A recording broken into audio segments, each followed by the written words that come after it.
Welcome to the Family Banking Show with your hosts Rob, Derek, and John, where we dive into the world of the infinite banking concept and discuss personal banking strategies to secure your legacy and build generational wealth.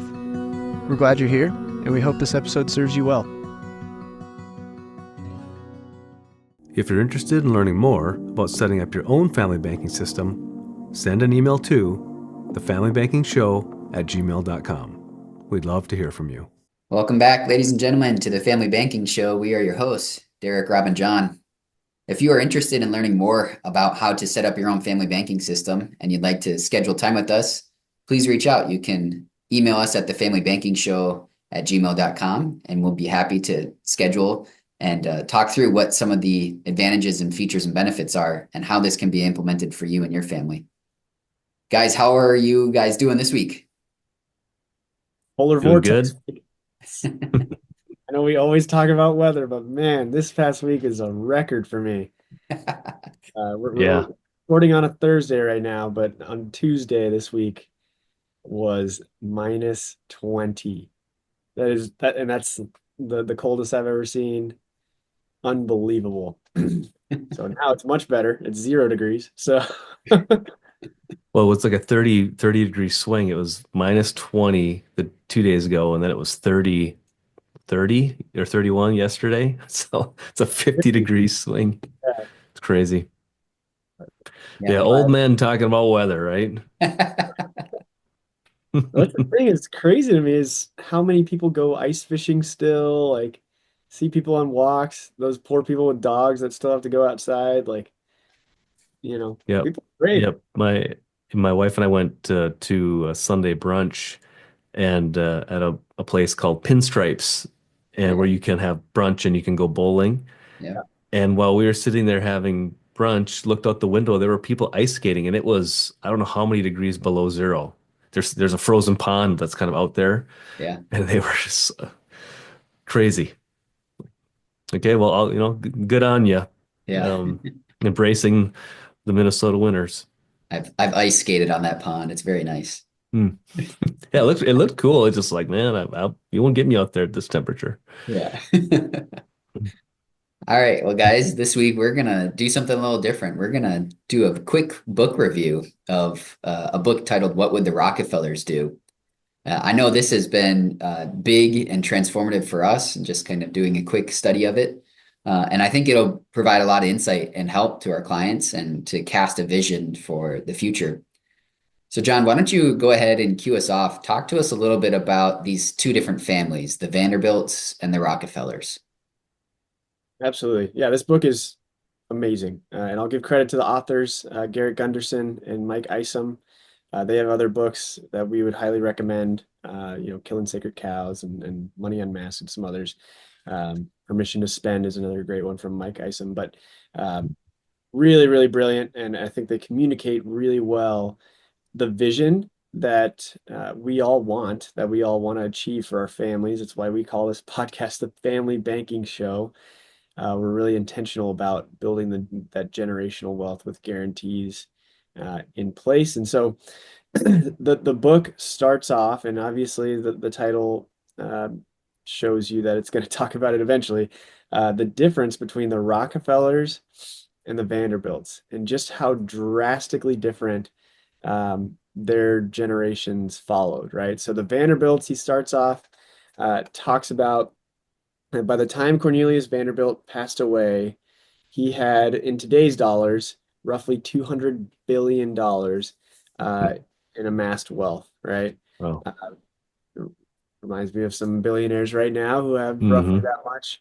And showing that within 3 generations, there wasn't a single millionaire. They had lived just crazy, extravagant lives. They built 10 mansions, and if anybody knows about the Breakers Mansion in Newport, Rhode Island, just super extravagant. And all the heirs kept getting these transfer of divided wealth, right, across the heirs and in the second and third generation, to where the third generation hardly had anything. I think it was by the fourth generation, many of those mansions had been torn down. Like they weren't able to keep them going. And what's ironic is one of the last words that Vanderbilt was known to say to his son, which, by the way, his son did do a pretty good job of Hmm. keeping the wealth together, but it was after that that things really started to crumble, where he said, "Keep the money together," to his son, and clearly that has not happened. Uh, we know of Anderson Cooper. He's kind of a famous descendant of Vanderbilt, and he did not have anything provided to him. There were no resources. He was certainly not the trust fund baby, and he had to work for everything that he achieved. So that's the Vanderbilts, right? He had tons of money, right? Lots of success in business, and ultimately it's all been squandered. Not in What Would the Rockefellers Do, but there's a book that he references called Entrusted, that Hmm. not only talks about the financial erosion in the Vanderbilt family, but also just on a values standpoint. Hmm. That there are many, drunkards, just the character of many of the people in the Vanderbilt family proved to be just foolish, honestly. And then you can turn to the Rockefellers, and obviously this is probably what we want to steer toward.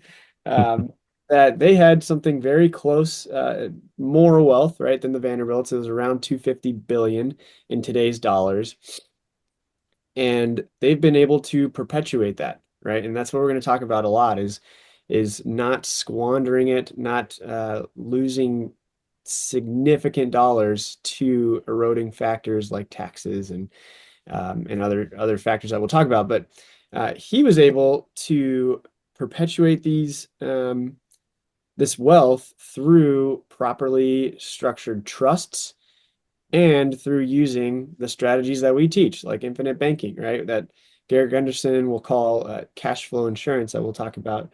Um, but he didn't let it squander. He was able to actually, ironically, in the words of Vanderbilt, keep the money together, right? He was able to Hmm. capture it all in tax advantaged, systems and tools, such as a trust, that was able to not only perpetuate wealth, right, but perpetuate values. Like, for instance, Hmm. uh, John D. Rockefeller was very philanthropic. That trust, the Rockefeller Trust, has given so much wealth, like away just to charities without actually even losing all the dollars that they're donating. So that's just one thing, but like values wise, he was able to transfer um, significant wealth, right, to his heirs that has gone on for, I think we're now on the like seventh generation and or maybe eighth. And he cast that vision and he had excellent planners on his team, right? They call it a family office for the ultra high net worth, where he and his team were able to set this system up to where the wealth did not erode within 3 generations. One of the sayings in this book, we'll talk about, like, for the Vanderbilt method is rags to riches to rags, like Hmm. right Yep. back to where you started. And we don't want that for anybody we get to talk to. We don't want that for our own families. And this book has been just absolutely game changer to help us see exactly what that looks like. Yeah, when I read the book, at the very beginning of the book, there was a sentence in there that really grabbed my attention, and it was, "Imagine your grandchild giving a quick toast to your memory." And I just think, to me, that kind of that idea of that kind of like sets this word picture in my mind, or movie in my mind, like it gets your imagination going. I just think that's such an important, a key aspect to it is, and that, and Nelson references imagination, in his book Becoming Your Own Banker, and it just kind of struck me that how important imagination is. If you can't imagine this good thing in the future, you won't strive for it. And so that vision of your generations of your family raising a toast to, to great great great grandpa John and great great great grandpa Derek, when and they may not be living an extravagant life, but I would, if you do this right, you'll have a blessed life. You'll be able to start not from scratch. You'll be able to build upon that, and being honored by your great great great grandchildren. I think the vision of that, I think, is such a powerful one. And what really struck me is that this process of building legacy for your family, it's not for the ultra rich, it's not for the elite. It's based upon a simple life insurance contract that you can get at any stage of your life. That if you, that's the foundation, that if you can, so you just start there, and that builds the foundation for creating this generational blessing that you can set up, and you can do it right where you're at right now at whatever income level you're at. And so that's what I think is such a powerful for our listeners, is just imagine that it can happen. It's attainable. And it's such a powerful vision, to see that and imagine what could be. And the tools are right in front of us. If we just would have, if we just had the eyes to see them. And that's what we're trying to do here with the Family Banking Show, is just open people's eyes to what's right in front of you, and you didn't even realize. I certainly didn't. I didn't know about it, until I read the book Becoming Your Own Banker, and opened my eyes. And so that's what we're trying to do here. And yeah, just that the simple tools that are right in front of us that we can leverage to do something similar to what the Rockefellers did, but in our own family. And it's just really fun to see and imagine. Yeah, let's talk about the tools just for a second, because there's really only two. I mean, and Rob, Mhm. you've already mentioned kind of the secret of permanent life insurance is being the foundation of that wealth transfer from one generation to the next. And why that works so well is because of the tax advantages. Mhm. There are other features, of course, that we've talked about on this show and this podcast, of being able to take out policy loans to fund future investments or to help kids start a house or pay for college.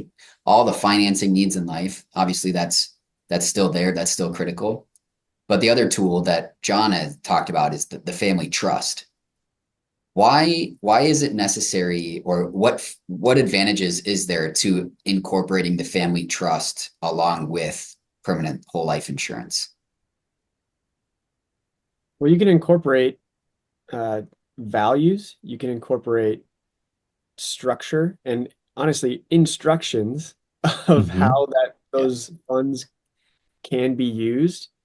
For instance, the Rockefeller family, anytime there's a baby born, whole life insurance purchased on that child, right? That's part of the instructions of the trust. Um, you know, One of the other big advantages if you're past the threshold of estate tax, you can put it in, different formats of a trust, like an irrevocable trust, to where it can even be separate from your estate and avoid, 40% estate tax, which is just wild to me that it's legal to have a 40% estate tax. But the main thing that I took away from understanding these trusts, and I read the book Entrusted as well, that is referenced in this book, is just perpetuating your values, and being able to provide your trustees, like the people who are going to manage the trust that you set forth, provide a clear set of instructions, a clear vision, a clear set of values, that whenever you do have a grandchild that's coming to the trust for, an opportunity or asking for funds for something or another, those trustees who are managing the trust will understand whether or not it's a good fit, right? If that grandchild's asking to, for $1 million to, you know, do spendthrift things and just be a prodigal son type of thing, like that's protected within your trust, and you can protect from that. But if they're trying to do entrepreneurial opportunities or go to college or whatever it is that you value, you can set that up. And that is, I think that's the secret sauce. Like it's not just Mhm. dollars, right? Uh, you know, we're not commanded to just avoid money, right? We're just commanded not to love money, right? And so if we can incorporate building wealth with pure values that we believe should be probably biblically based and um, based on the wisdom in the Bible, that's where things get really powerful. And that's where you can make a huge impact, not only to your family and for generations, but to your outer circles that you're interacting with, that you can be very generous to, and you can make a huge impact. Yeah, I think that's so critical. I mean, everyone needs structure. Everybody needs boundaries and limits placed upon them. And I mean, God knows that. And that's why he created families and parents to instruct and disciple their children. I mean, just imagine if you were to give, we've got almost a 3-year-old in our house, free reign over whatever she wants to eat. What would that do to her? It's like, no, we have structures, we have boundaries, we have bedtimes, we have, different rules in place. And that doesn't go away when somebody turns 18. Yes, you have more freedoms and liberties, but everybody needs structure and boundaries in place. And I mean, just imagine a world where we wouldn't have those sorts of things. So it makes sense when you're starting to think multi-generationally or across several generations, the importance of having structure and criteria and checklists and whatever it might be to make sure that it stays on the straight path, whatever road or decisions that you had placed and values that you've instilled in your family trust. I think that's super critical. The big takeaway for sure of this chapter is keep it in the family. There's an example of the book of how estate taxes or gift taxes can erode away wealth. Guys, I'm thinking of the example where they're looking at a family that's maybe got $100 million in wealth. And over, I think it's 3, maybe 4 generations, once you start to segregate that and not treat it as one giant whole, and you separate it up and give it to each heir or each family member, what did that do to that family's wealth? How did it erode from 100 million to what are we talking about? Yeah, it's to the 3rd generation, the most an heir will receive is $343,000 from 100 million Yeah. just 3 generations ago. Yeah, that's wild. And the other, another thing that leapt out at me too, and in this start of the book here, that I just really kind of struck home for me, and just kind of the way that I grew up. We're in working class families, and so everyone's just expected to, once you're out the door, it's up to you to just make your life, make of it what you will. And there are no handouts. Like there's no one's help, there are no help. It's not, other than having great families and great instruction and great guidance, there's no financial help. And so you're just expected to go, start over, do it, do it on your own, do it yourself. And, one of the lines in the book that I really liked, that struck me is, rather than leaving wealth to the next generation, you can leave them opportunity. So there's a financial aspect of it that you can provide through your permanent life insurance, and then you put the guardrails in, and the values get baked in, and the protection from taxes gets baked in with the help of trusts. But that idea of giving you the next generation a leg up, giving them financial guidance and instruction and guardrails, giving them biblical guidance and instruction and guardrails, it all fits together. Yeah. And this, I don't know why. I just don't. Well, I think the reason why is people don't know about it. Like if you knew about this simple thing, you could just start this process in your own family, no matter where you're at. If you have this desire in your heart to bless your children and your grandchildren and great grandchildren, there is an easy, accessible process and means to do it, and no one is aware of it. And that's, I think, what really speaks to, maybe not speaking for you guys, but definitely for me, that speaks to my heart of how I just want to educate people and help people and make them aware of these tools that seem to be hidden. They're like intentionally obscured from the masses, because I think it would just be too helpful for everybody. So the powers that be want you to be dependent on them. They don't want you to be able to support yourself and to bless your own families. And so that just really spoke to me, is there's a way that you can give your next generations a smart leg up on their next journey, a helping hand. And it's just right in front of us. Yeah, and I mean, you're talking about your family's experience and my experience, and I think this aligns with the conventional kind of thinking of those who are thinking about legacy, is to just dump a lump sum of cash at age fill in the blank, That was my experience working with just kind of a conventional estate attorney for a will and a trust Hmm. was, all right, so what age do you want to just give it all away? I was thinking, no, I'm trying to perpetuate this. Like I'm trying to not eat into the principal. I'm trying to actually build upon whatever I'm leaving to my heirs. And that was just totally foreign to this attorney Hmm. that I was Hmm. working with, where, you know, that all they've ever experienced is just parents wanting to just at age 25 or 30 or 35, whatever they felt was just arbitrarily correct, to just, you know, throw $1 million or however much you're able to leave, uh, right in their laps and hope that it is going to be used correctly. But, Yeah. an example, and this is not the only way to do it, an example that's in the Rockefeller book is that there's 150 different Rockefellers right now receiving interest income from the trust.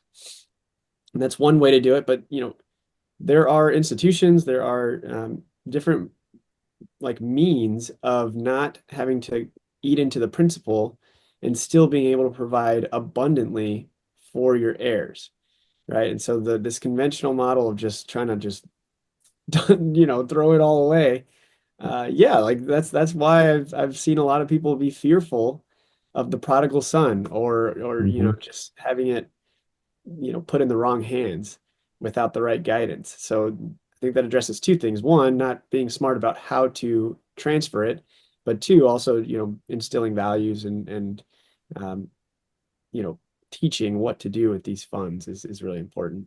Yeah. Yeah, I've got a good family friend that is very similar to that example of, I don't want to leave an inheritance to my kids. I don't want them to just, be dependent upon that, or, just this idea of they're going to be too entitled, they're going to waste it, and they're going to be like the Vanderbilts. Hmm. Um, and when it's structured properly, when you have those boundaries and guardrails, when you're not just leaving money, but you're leaving opportunities, then you transfer from a Vanderbilt to a Rockefeller. And that's really the ticket. The secret behind it is, don't leave just cash, don't leave just money and say, here you go, but make it accessible, but contingent upon an opportunity. You want to instill that work ethic and the buy-in from that person, that family member who's maybe, yes, they are taking money from the family trust, but they have a plan in place and a structure to repay it if they've got another business opportunity or something like that. You want your family members to have skin in the game and leave accessible wealth, but it's only accessible when it's coupled with an opportunity. I think that's Yep. one of the big takeaways. And in the book, he Yep. talks about many Rockefellers have been successful in those opportunities because they had the means to do it and they had the values alongside it, where they had, like three governors, a senator, a vice president, and many Hmm. business leaders, and also like nonprofit leaders who are able to just be, you know, game changers and value creators for the world, rather than Yep. washed up in the side of the street hoping that things work out. It doesn't have to be that way. Right. Well, good thoughts, guys, and a nice intro to the book. We once again highly recommend it to our listeners. If this is something that you're interested in learning more about, you can certainly pick up the book on Amazon. And I'd like to continue the conversation in the future, but I'll leave it to you guys. Any other final comments here before we end this episode? I'll just say, becoming your own banker is the infinite banking primary resource, right? If you want to learn about infinite banking and how to become your own banker, read Become Your Own Banker, right? So that's first and foremost what I'd recommend. But I have found that What Would the Rockefellers Do is an excellent like supplement or just different explanation of how infinite banking can be incorporated into a legacy mindset, but also on a day to Hmm. day, right? Like we're talking about leaving legacy, but by no means is that, forfeiting you to be able to enjoy your wealth, build your wealth today. In fact, it only adds to that. And so this book I found to be a very helpful resource for my clients and just people I get to talk to is just providing an extra or supplemental explanation for how infinite banking can be used on a day-to-day and obviously generational application. All right. Well, once again, if you are interested in learning about how to start your own family banking system, you can reach out to us at thefamilybankingshow@gmail.com, and we'd be thrilled to sit down with you and your family members and to discuss what are your opportunities and what are the next steps ahead. Guys, I look forward to this book and learning more about it. I hope our listeners enjoyed this as well. We'll see you guys in the next episode. See you guys. Thank you for joining us. If you're interested in a conversation about anything we've discussed, you can find our contact information in the show notes below. And subscribe, follow, and leave a review to help spread this message and to help families across the country discover the generational blessing of IBC. May God bless you, and we'll see you next time.